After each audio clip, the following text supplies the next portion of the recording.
guy walked in and they said, "Hey," I forget the joke. He says, "No problem. No, Just keep I'm not. The thing is, you know, no, I'm not boring. I'm a fungi.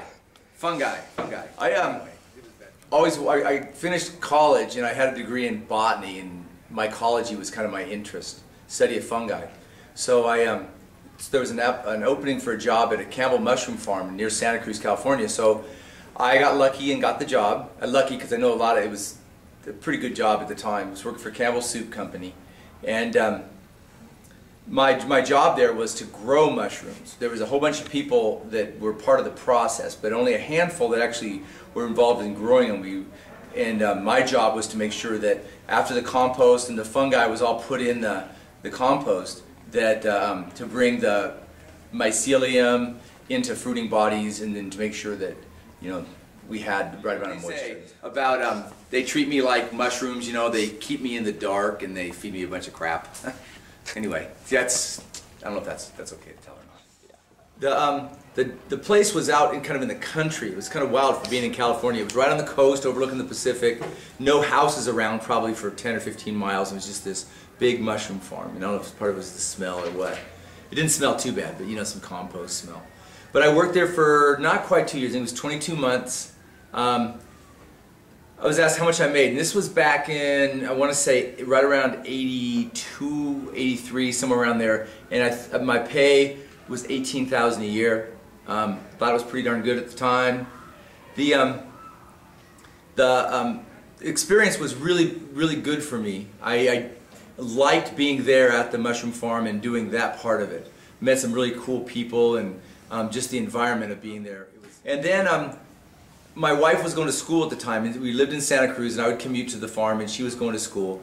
And she started to get close to being done with school, and I was getting tired of the mushroom business. Tired in the sense that I was doing less and less, excuse me, growing mushrooms, but spending more time in places like Georgia and New Jersey and the other places where Campbell Soups had their other farms and their headquarters. And I wasn't liking that part of it. The corporate part of it. It's just, I realized that's not the direction I wanted to go. I wasn't a suit. So as she finished near the end of her college career, we decided that it would be time for us to maybe consider shifting careers, maybe leaving California and heading back to Oregon. So then when we left Santa Cruz. Actually, we got married. She wasn't my wife before then.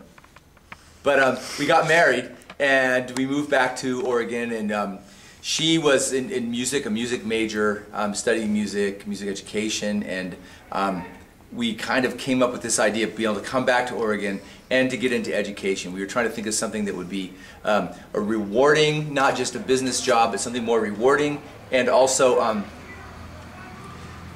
that would provide us with a positive influence and a chance to a profession that might be better for us to raise kids. And so we both went back. She got her graduate degree, and I went and got certified to teach, and that's kind of how it all started.